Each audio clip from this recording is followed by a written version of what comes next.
Arrêtez tout. Ce que vous allez entendre maintenant est une lame.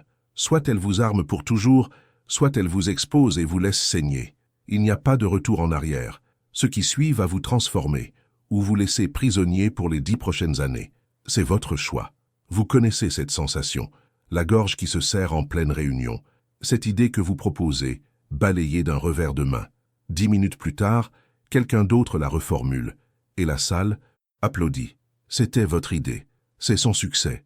Ce silence brûlant pendant que vous regardez dans le vide, c'est le prix de votre gentillesse. C'est la taxe que vous payez pour ne pas déranger. Ou ce dîner entre amis. On vous interrompt constamment. On fait des blagues à vos dépens, des piques déguisées en humour. Chaque rire est un test. Chaque interruption, une affirmation de dominance. Et vous souriez, vous encaissez. Vous pensez que c'est normal, que c'est le jeu. Mais chaque fois que vous taisez, vous leur donnez la permission de recommencer. Vous leur montrez où appuyer pour vous faire plier. Ils ne sont pas vos ennemis, pas ouvertement. Ce sont vos collègues, vos proches, la société elle-même. Ce sont des prédateurs sociaux qui sentent l'hésitation à des kilomètres. Ils testent vos frontières, non par méchanceté mais par instinct. Le monde est une arène, et dans cette arène, il y a ceux qui commandent le respect et ceux qui le mendient. Vous avez été entraînés à mendier. La faute n'est pas la leur, elle est la vôtre. Vous tombez dans le piège à chaque fois, vous vous expliquez, vous vous justifiez, vous argumentez avec logique et émotion, espérant qu'ils comprendront. Mais s'expliquer, c'est se soumettre, c'est leur donner le pouvoir de vous juger, de vous valider ou de vous rejeter. Vous n'avez pas besoin de leur permission. Alors pourquoi certains sont-ils toujours respectés sans dire un mot, tandis que vous devenez systématiquement une cible? On vous a menti. On vous a enseigné que la clarté, la logique et la transparence étaient des clés du respect. C'est un mensonge, un piège sophistiqué, conçu pour vous maintenir faible et prévisible. Chaque fois que vous vous justifiez, vous n'êtes pas en train de clarifier, vous êtes en train de supplier. Vous tendez vos mains et vous demandez l'approbation. Vous donnez à l'autre le marteau du juge et vous vous placez volontairement sur l'enclume.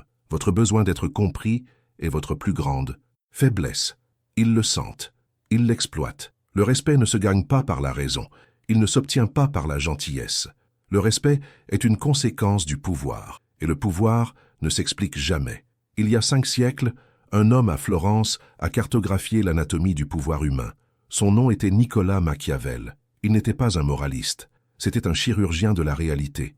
Il a écrit une vérité qui glace le sang des idéalistes. Il vaut mieux être craint qu'aimé. Ce n'est pas la crainte de la brute, mais la crainte subtile que l'on inspire à ceux qui voudraient vous manquer de respect. C'est la crainte de la conséquence. L'amour, disait-il, est un lien d'obligation que les hommes, méchants par nature, rompent dès que leur intérêt l'exige. Mais la crainte est maintenue par une peur du châtiment qui ne vous abandonne jamais. L'homme qui explique tout, qui se dévoile, ne suscite ni crainte ni mystère. Il n'est qu'une page ouverte, facile à lire, et plus facile encore à déchirer. Les princes et les ducs de Machiavel ne sont pas morts. Ils ont simplement changé de costume. Aujourd'hui, ils portent des cravates et président des réunions. Ils organisent des dîners de famille où les hiérarchies se dessinent entre le fromage et le dessert. Leur cour est votre bureau. Leur champ de bataille est la salle de conférence. Les règles n'ont pas changé d'un iota. Quand vous défendez votre décision avec une longue tirade, vous ne montrez pas votre intelligence. Vous montrez votre anxiété. Vous ouvrez une brèche dans votre armure, invitant les autres à y planter leur lame. Vous transformez une directive en une suggestion, une affirmation en une question. Vous leur donnez les clés de votre forteresse et vous vous étonnez qu'ils entrent pour piller. Le véritable pouvoir ne plaide pas sa cause.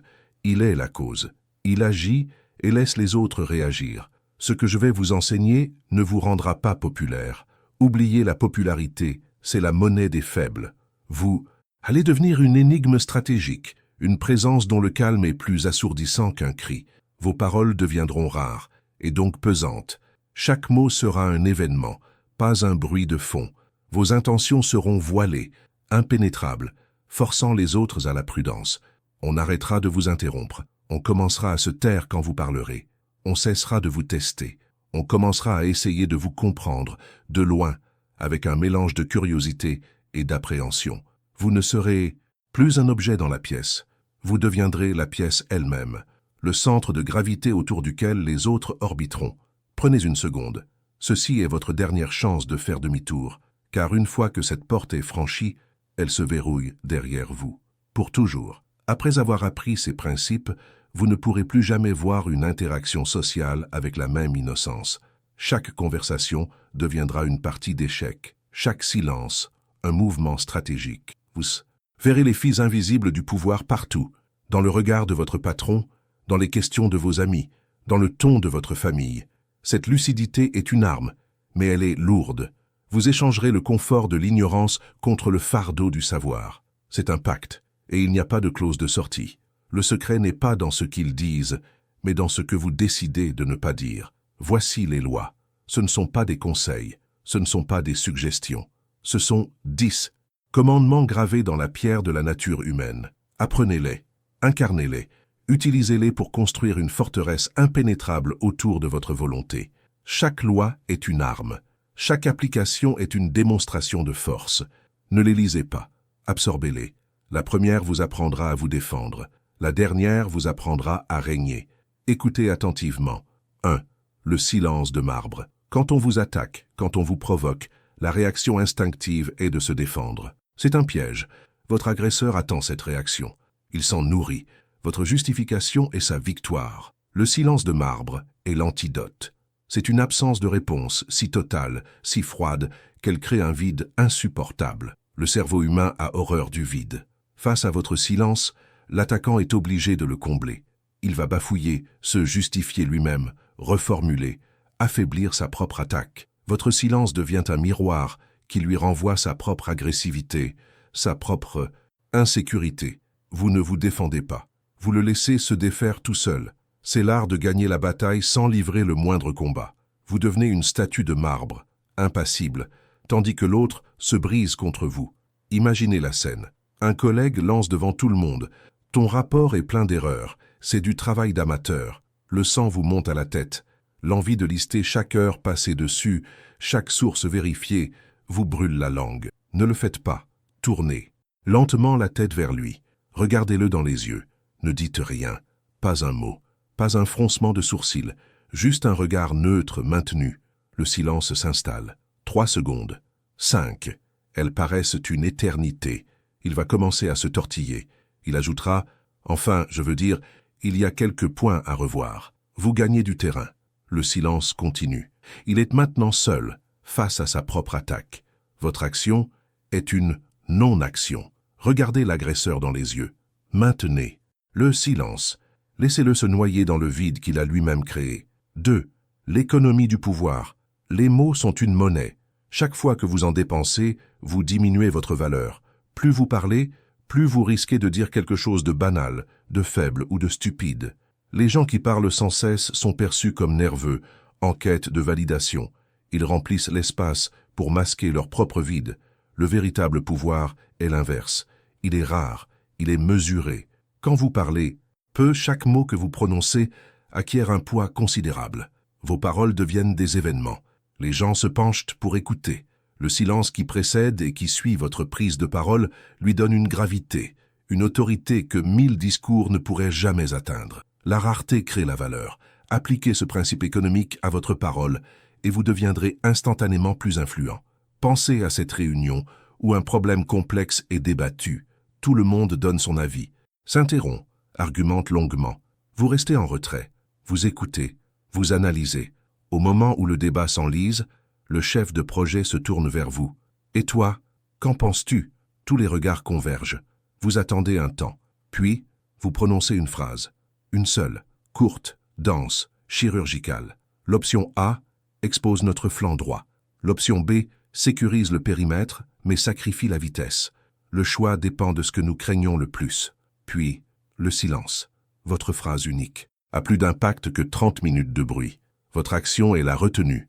Donnez une réponse courte, percutante, définitive. Puis, taisez-vous. Laissez votre phrase occuper tout l'espace mental de la pièce. 3. Le dogme de la non-justification.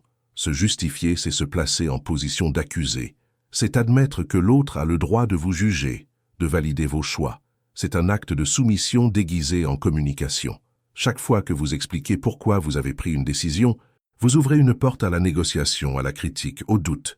Vous transformez une affirmation en une proposition. Le pouvoir ne s'explique pas. Il agit. Vos décisions vous appartiennent. Vous n'avez pas besoin de l'approbation du tribunal de l'opinion publique, que ce soit au bureau ou en famille. Refuser de se justifier n'est pas de l'arrogance, c'est une déclaration de souveraineté personnelle. Vous êtes le seul juge de vos actions. On vous demande « Pourquoi as-tu refusé ce projet ?» La réponse faible est une longue explication sur votre charge de travail, vos doutes, vos autres priorités. C'est une invitation à débattre. « Ah, mais si tu t'organises mieux » ou « Tu doutes alors que c'est une super opportunité ». La réponse forte est une forteresse. Cette décision était la meilleure pour la situation actuelle. Fin de la conversation. Il n'y a rien à négocier. Il n'y a pas de brèche dans laquelle s'engouffrer. C'est un mur. Votre action est de fermer la porte. Déclarez votre position, pas vos raisons. J'ai pris ma décision. Est une phrase complète. Elle ne nécessite aucune annexe. 4. Le miroir interrogateur. Une question intrusive est une sonde. C'est une tentative de percer votre armure pour évaluer vos ressources, vos faiblesses, vos intentions. Y répondre directement, c'est laisser l'ennemi cartographier votre territoire. La technique du miroir interrogateur consiste à retourner la sonde contre son utilisateur. Quand on vous pose une question qui vous met mal à l'aise ou qui dépasse les limites, ne répondez pas.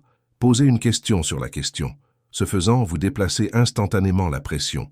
Vous n'êtes plus celui qui est examiné, c'est l'autre qui doit justifier sa propre curiosité, sa propre audace. Vous reprenez le contrôle du cadre de l'interaction. C'est une manœuvre de contre-interrogatoire social. Lors d'une discussion, quelqu'un vous lance « Et toi, tu gagnes combien pour un travail comme ça ?» La question est conçue pour vous. Évaluez, vous classez. Ne donnez pas de chiffres. Ne refusez pas frontalement.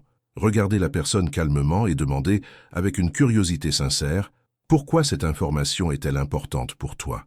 La dynamique s'inverse. Le voilà obligé de révéler ses motivations. Est-ce de la jalousie?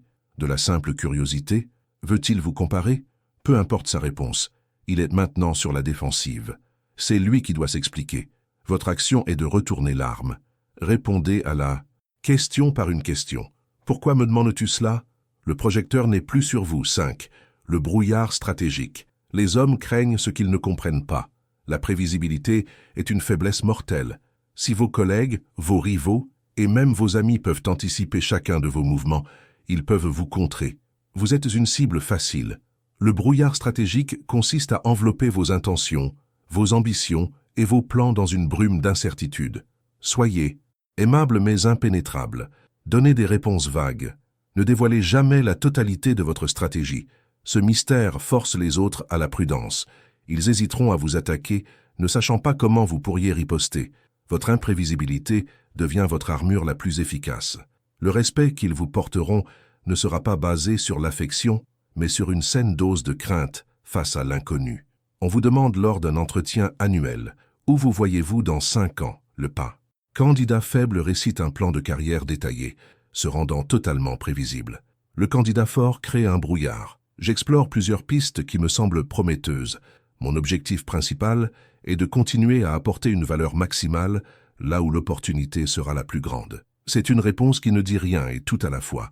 Elle montre de l'ambition sans révéler la cible. Votre interlocuteur est laissé à ses propres suppositions, ce qui vous donne un avantage stratégique. Votre action est de cultiver le flou. Offrez des contours, jamais la carte complète. Votre mystère est votre bouclier le plus puissant. C'est plus qu'un principe, c'est un serment. Prenez un instant. Écrivez dans les commentaires « Je me refuse à me justifier ». 6. L'ancrage physique. Votre corps parle avant votre bouche. Un corps agité, des mains qui bougent sans cesse, un regard fuyant, tout cela trahit un esprit en état d'alerte, un esprit faible. Ces signaux sont lus inconsciemment par les autres comme une invitation à la dominance. Le pouvoir, à l'inverse, est calme. Il est ancré. L'ancrage physique consiste à maîtriser votre corps pour projeter une puissance mentale inébranlable. Tenez-vous droit. Minimisez les gestes parasites. Quand vous êtes assis, occupez votre espace sans vous affaler. Vos mouvements doivent être lents, délibérés. Votre calme physique devient une force de gravité. Dans une pièce où tout le monde est agité, celui qui est immobile devient le centre du pouvoir. C'est une affirmation de contrôle qui n'a pas besoin d'un seul mot. Imaginez une négociation tendue. Votre interlocuteur parle fort, gesticule, se penche vers vous pour vous intimider. Vous Vous êtes légèrement en retrait sur votre chaise, les mains calmement posées sur la table ou sur vos genoux. Votre regard est stable, votre respiration est lente. Vous ne réagissez pas à son agitation. Votre immobilité absorbe son énergie chaotique et la neutralise. Il va inconsciemment commencer à calquer votre calme, ou alors son agitation semblera hystérique en comparaison. Dans les deux cas, vous avez gagné le contrôle de l'atmosphère. Votre action est l'immobilité. Ancrez-vous dans votre chaise. Ralentissez votre respiration. Laissez votre quiétude physique dominer leur chaos émotionnel. Les 6 premières lois sont les fondations de votre forteresse. Elles vous rendront solide. Mais la 7e, c'est le mécanisme qui transforme le respect en dévotion. C'est la plus subtile et la plus dévastatrice. 7. La validation retenue. L'être humain est une créature qui mendie l'approbation. C'est l'un de nos besoins les plus profonds. La plupart des gens distribuent leur validation comme des prospectus, espérant en recevoir en retour. C'est une erreur. Tout ce qui est abondant est sans valeur. Le principe de la validation retenue consiste à transformer votre approbation en une ressource rare et précieuse. Ne donnez pas de compliments facilement. Ne soyez pas d'accord. Immédiatement. Faites de votre approbation une récompense que les autres doivent mériter. Quand vous accordez enfin un signe de reconnaissance, il aura un impact 100 fois plus puissant. Les gens commenceront à travailler pour obtenir votre respect. Vous ne chercherez plus leur approbation. Ce sont eux qui chercheront la vôtre. Vous devenez la norme. Un membre de votre équipe vous présente une idée avec enthousiasme, les yeux brillants, attendant votre validation. La réponse standard est « C'est super, j'adore ». C'est faible. La réponse de pouvoir est « Intéressant ». Vous marquez une pause, développe le point sur la logistique. Vous ne donnez pas l'approbation, vous la faites mériter. Vous le forcez à affûter son raisonnement pour vous. Quand et si vous donnez votre accord, il aura une valeur immense, il ne l'oubliera pas. Votre action est de créer la rareté. Faites de votre approbation une récompense, pas un cadeau. Un simple « laisse-moi y réfléchir » a plus de poids qu'un millier de compliments immédiats. 8. La clôture par l'absence. Celui qui met fin à une interaction en détient le contrôle final. Rester jusqu'à ce que la conversation s'épuise naturellement, c'est céder le contrôle du temps et de l'énergie à l'autre. Partir le premier est une subtile mais profonde affirmation de pouvoir. Cela signifie que votre temps est précieux, que vous avez d'autres priorités, et que c'est vous qui décidez du cadre de l'échange, que ce soit au téléphone, en réunion ou dans une conversation informelle. Prenez l'habitude d'être celui qui y met un terme. C'est vous qui congédiez, vous n'êtes pas congédié. Cette habitude simple reconfigure la perception que les autres ont de votre statut. Vous êtes dans une discussion qui commence à tourner en rond. Vous avez obtenu les informations dont vous aviez besoin. Ne laissez pas l'échange mourir de sa belle mort. Levez-vous calmement. C'était productif. J'ai un autre appel qui m'attend. Nous continuerons cette discussion plus tard. Vous n'attendez pas leur permission. Vous ne vous excusez pas. Vous énoncez un fait et vous agissez en conséquence. Vous laissez l'autre personne dans le sillage de votre départ, avec l'impression que vous êtes maître de votre propre agenda.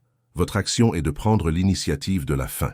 Soyez toujours le premier à conclure l'échange. « Je dois vous laisser » est une déclaration de contrôle, pas une excuse. 9. Le masque de neutralité. Vos émotions sont des informations. La joie, la colère, la déception, la surprise. Chaque expression sur votre visage est une donnée que vos adversaires peuvent utiliser contre vous.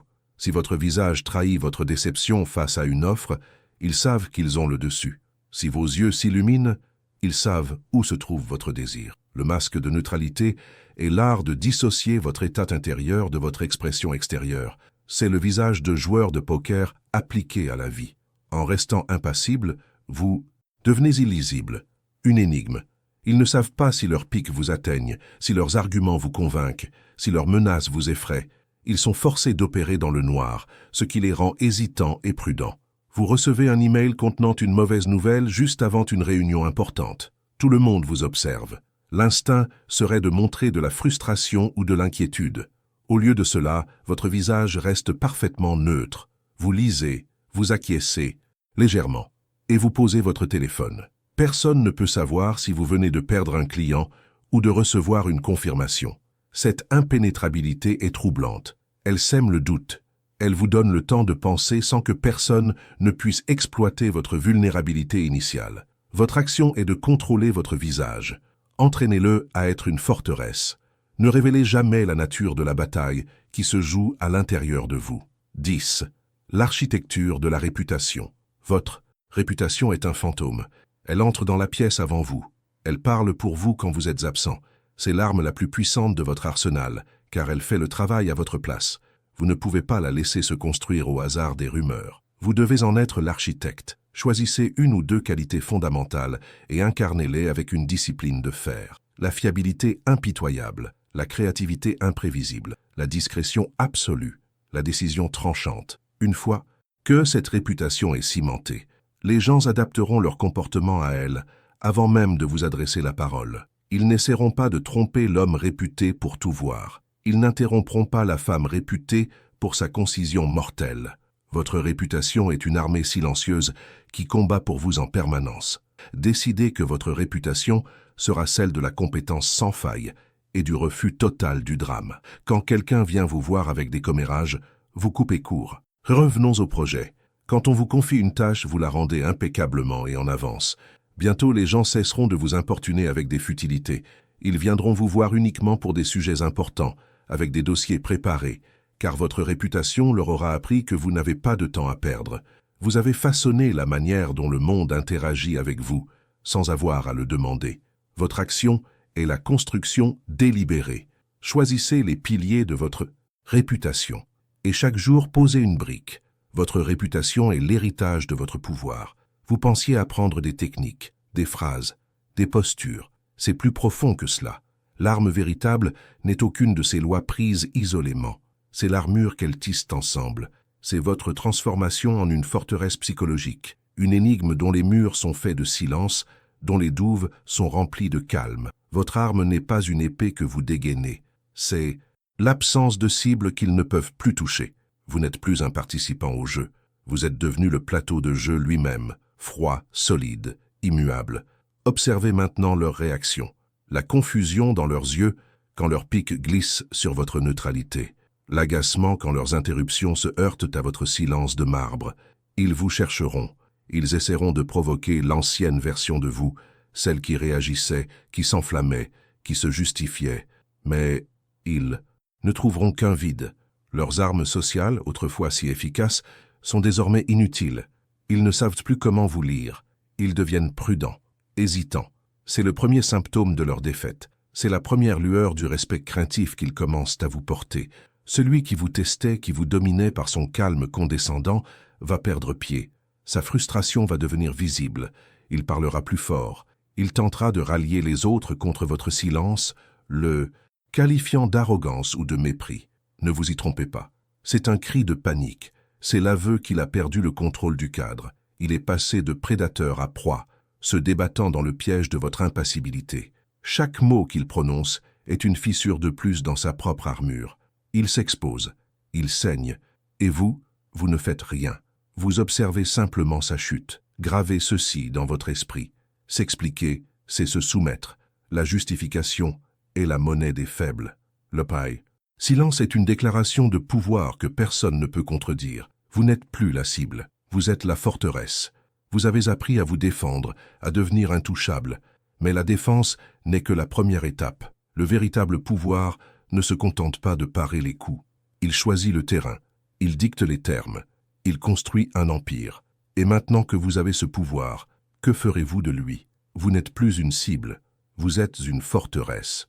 Les murs que vous avez érigés ne sont pas faits de pierre, mais de silence. Vos douves ne sont pas remplies d'eau, mais de calme. Les provocations, les pics, les tests, tout cela vient maintenant se briser contre votre impassibilité, comme des vagues contre une falaise.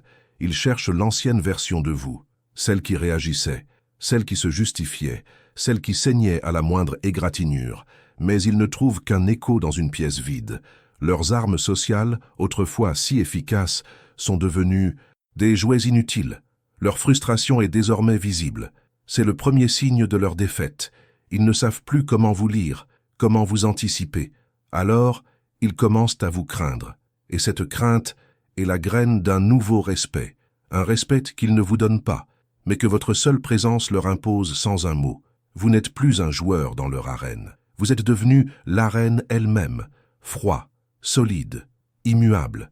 Cette connaissance est un poison. Une fois Injecté, il n'y a pas d'antidote. Vous ne pourrez plus jamais retourner à l'innocence. Chaque conversation est maintenant une partie d'échec. Chaque silence, un mouvement calculé. Vous voyez les fils invisibles du pouvoir qui animent les marionnettes sociales autour de vous, dans les sourires de vos collègues, dans les questions de vos proches. C'est une lucidité terrible, mais c'est le prix à payer. Vous avez échangé le confort de l'ignorance contre le fardeau du pouvoir. Ce pacte est scellé. Il n'y a pas de retour en arrière. Vous êtes condamné à voir le monde tel qu'il est, et non plus tel qu'on vous a dit qu'il était. Cette vision est votre arme et votre prison. Ce n'est pas une simple technique que vous avez apprise, c'est une nouvelle identité que vous avez forgée dans le feu de l'humiliation passée. Vous n'êtes plus celui qui subit, vous êtes celui qui définit les termes. Vous n'êtes plus celui qui demande la permission, vous êtes celui qui commande par sa seule existence. C'est le moment de le graver dans votre être, de le déclarer non pas à moi ni aux autres, mais à vous-même, comme le serment final de votre transformation. Allez dans les commentaires et écrivez cette vérité. Faites-en votre credo, la première loi de votre nouvelle réalité. Déclarez « Je suis l'architecte de mon respect ». Rappelez-vous de cette vérité ultime. Les gens rient pour rabaisser, pour tester, pour dominer. Mais leur pouvoir s'arrête là où votre silence commence. Ils ne peuvent pas percer ce qui est impénétrable. On ne rit jamais de celui qui garde le silence. On vous a appris que pour être respecté, il fallait être gentil et transparent. C'est un mensonge, un piège conçu pour vous maintenir faible et prévisible. Aujourd'hui, je vais vous révéler la leçon secrète de Machiavel qui va vous rendre non pas aimable, mais intouchable. Ce qui suit est une lame. Soit elle vous arme, soit elle vous expose. Il n'y a pas de retour en arrière. Vous connaissez cette humiliation silencieuse. En pleine réunion, votre idée est balayée d'un revers de main. 10 minutes plus tard, quelqu'un d'autre la reformule. La salle applaudit. C'était votre idée. C'est son succès. Ce silence brûlant pendant que vous fixez le vide, c'est le prix de votre gentillesse. Ou ce dîner entre amis. On vous interrompt. On fait des blagues à vos dépens, des piques déguisées en humour. Vous vous épuisez à argumenter, à vous justifier, espérant qu'ils comprennent. Mais chaque explication est une concession. Chaque demande d'approbation est une preuve de soumission. Vous leur montrez où frapper pour vous faire plier. Cet adversaire, c'est eux, les prédateurs sociaux qui sentent votre insécurité et testent vos limites, non par méchanceté, mais par instinct. S'expliquer, c'est mendier le respect. Il y a 5 siècles, Nicolas Machiavel a cartographié l'anatomie du pouvoir. Il nous a enseigné qu'il vaut mieux être craint qu'aimé. L'amour est volatile, mais la crainte du mépris est le fondement du respect durable. L'homme qui explique tout de lui ne suscite ni crainte ni mystère. Il ne suscite que de la pitié. Le pouvoir ne s'explique jamais. Il est. Ce que je vais vous enseigner ne vous rendra pas populaire. Cela vous rendra une énigme, une force gravitationnelle que personne ne pourra ignorer. Après avoir entendu ceci, vous ne pourrez plus jamais écouter une conversation de la même manière. Vous verrez les jeux de pouvoir partout. C'est une connaissance irréversible. Le bateau. Véritable pouvoir ne réside pas dans ce que vous dites, mais dans ce que vous choisissez de ne pas dire. Voici les lois. Ce ne sont pas des conseils, ce sont des armes. Les 3 premières vont changer votre quotidien. Mais attendez de voir la 7e. C'est celle que les leaders utilisent pour dominer une pièce avant même d'avoir prononcé un mot. 1.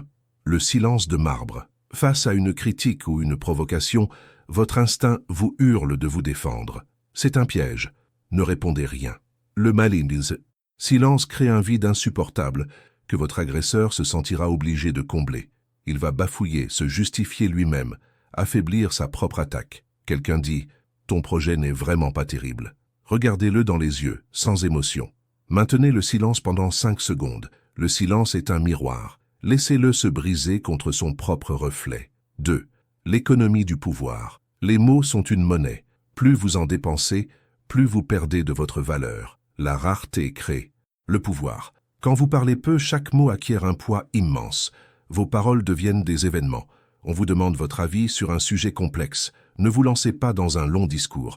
Donnez une réponse courte, percutante, définitive. C'est une option risquée. Puis taisez-vous. Laissez votre phrase occuper tout l'espace. 3. Le dogme de la non-justification. Se justifier, c'est se placer en position d'accusé. C'est donner à l'autre le marteau du juge. Une explication est une invitation à la négociation. Refuser de se justifier est une déclaration de souveraineté. On vous demande « Pourquoi tu ne viens pas à la soirée ?» La réponse faible est une liste de raisons. La réponse de pouvoir est « J'ai d'autres projets ». Fin de la discussion. C'est un mur, pas une porte. Prenez un instant. Allez dans les commentaires et écrivez « Je refuse de me justifier ». 4. Le miroir interrogateur. Une question intrusive est une tentative de percer votre armure. Ne répondez pas. Retournez la question contre son auteur. Quelqu'un demande « Tu gagnes combien pour faire ça ?» Répondez calmement. Pourquoi cette information est-elle importante pour toi? La pression se déplace instantanément. Ce n'est plus vous qui êtes examiné, c'est lui qui doit justifier sa curiosité. Vous avez repris le contrôle du cadre. 5. Le brouillard stratégique. Les hommes craignent ce qu'ils ne peuvent pas cerner. La prévisibilité est une faiblesse mortelle. Enveloppez vos intentions dans une brume d'incertitude. On vous demande « Quels sont tes plans pour l'année prochaine ?» Ne donnez pas une feuille de route. Dites « Je suis en train d'explorer plusieurs pistes intéressantes. » Votre mystère force les autres à la prudence. On n'attaque pas ce qu'on ne voit pas clairement. 6. L'ancrage physique. Votre corps parle avant votre bouche. Un corps agité trahit un esprit faible. Le pouvoir est calme. Il est ancré. Pendant une négociation tendue, votre interlocuteur gesticule. Vous êtes immobile, ancré dans votre chaise, les mains posées calmement. Vos mouvements sont lents, délibérés. Votre quiétude physique absorbe son chaos émotionnel et le neutralise. Votre immobilité devient une arme. C'est plus qu'une posture. C'est une déclaration commentée. Mon silence est mon pouvoir. 7. La validation retenue. L'approbation humaine est une drogue. La plupart des gens la distribuent gratuitement, espérant en recevoir en retour. Erreur. Tout ce qui est abondant et sans valeur. Faites de votre approbation une récompense rare et précieuse. Quelqu'un vous présente une idée, cherchant votre accord. Ne dites pas « c'est génial ». Dites « intéressant ». Laisse-moi y réfléchir. Si votre approbation est difficile à obtenir, les gens travailleront pour la mériter. Vous devenez la norme qu'ils cherchent à atteindre. 8. La clôture par l'absence. Celui qui met fin à une interaction en détient le contrôle final. Soyez toujours le premier à partir. Une discussion commence à tourner en rond. Ne la laissez pas mourir d'elle-même. Levez-vous et dites « Je dois vous laisser, nous en reparlerons ». Vous n'attendez pas la permission. Vous imposez votre agenda. Votre temps est précieux. C'est une affirmation de statut silencieuse mais brutale. Vous n'êtes plus une feuille dans le vent des opinions des autres. Vous êtes un roc. Vous avez reçu les clés non pas de la manipulation, mais de la stratégie pour vous préserver. On ne vous teste plus. On vous observe avec un mélange de curiosité et de crainte. Vous avez appris que s'expliquer, c'est s'excuser. Le silence est une déclaration de pouvoir que personne ne peut contredire. C'est le moment final. Scellez votre transformation. Allez dans les commentaires et déclarez « Je suis l'architecte de mon respect ». Rappelez-vous de cette vérité ultime. On ne se moque jamais de celui dont on ne comprend pas les pensées. On le craint. Et c'est cette crainte qui est la véritable racine du respect.